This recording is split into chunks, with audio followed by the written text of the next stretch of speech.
Salut, voici ce mois-ci nous allons parler d'une nouvelle difficulté un peu, on va dire ça.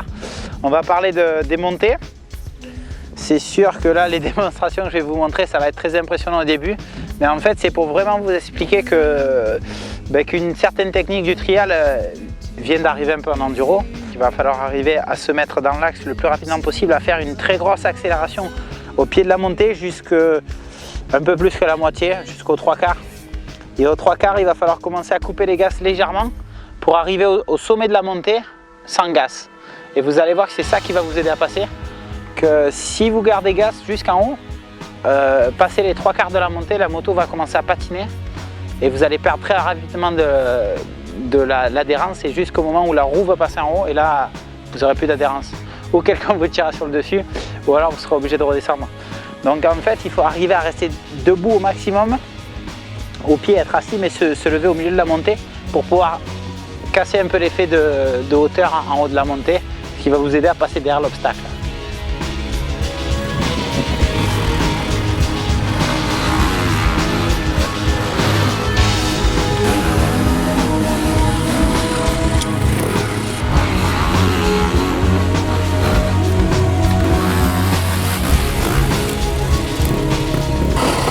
Donc là nous allons faire une descente et une montée en dévers, donc qui est assez raide. Il faut descendre doucement, hop, se placer dans l'ornière et monter.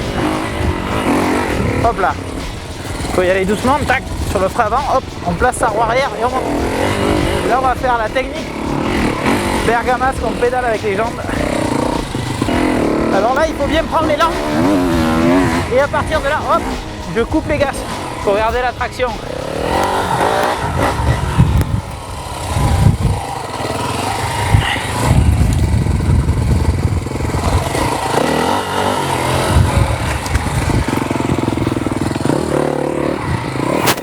Allez, on est parti.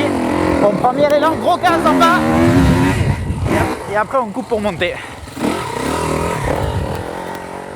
On revient sur les montées.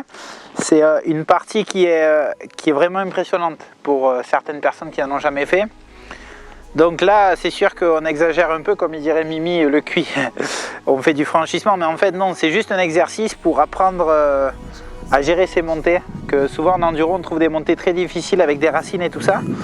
Donc là, je vais vraiment vous montrer qu'en fait, il faut prendre l'élan là où on peut. Donc pour ici, c'est au bas de la côte. Et après, pratiquement à 2 mètres de la montée, je coupe tous mes gaz pour que l'inertie de la roue arrière me fasse passer la montée assez facilement. Donc c'est sûr qu'au début c'est difficile à faire, mais il faut arriver assez vite à bas régime. Et tôt qu'on arrive en haut de la montée, on coupe les gaz pour arriver à passer assez facilement la montée. Donc voilà, je vais vous faire une démonstration en images. C'est tout simple, il faut mettre du gaz ici là. Hop. Et à partir de là, plus de gaz, hop, ça monte facile. Et à partir de là, on coupe les gaz, hop, on monte facile. Donc je prends les lampes d'ici. Hop là. Allez, juste pour le plaisir des yeux.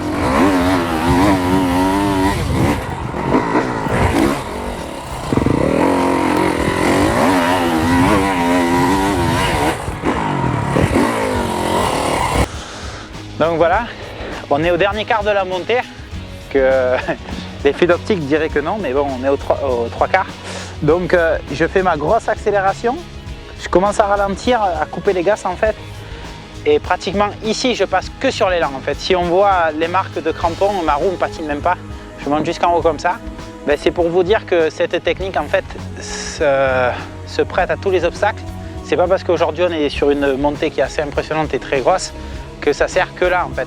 Ça va vous servir à apprendre à maîtriser cette technique sur des grosses montées, mais après vous allez pouvoir le reporter sur du franchissement, sur des montées en dalle glissantes, tout rapport avec de la traction. Cet effet est là et vous aide à passer les obstacles. Si un jour vous butez sur quelque chose, eh ben, essayez de faire l'effort de le frapper et de couper les gaz au moment où vous passez cet obstacle et vous verrez que ça vous passerez plus facilement et plus proprement votre obstacle.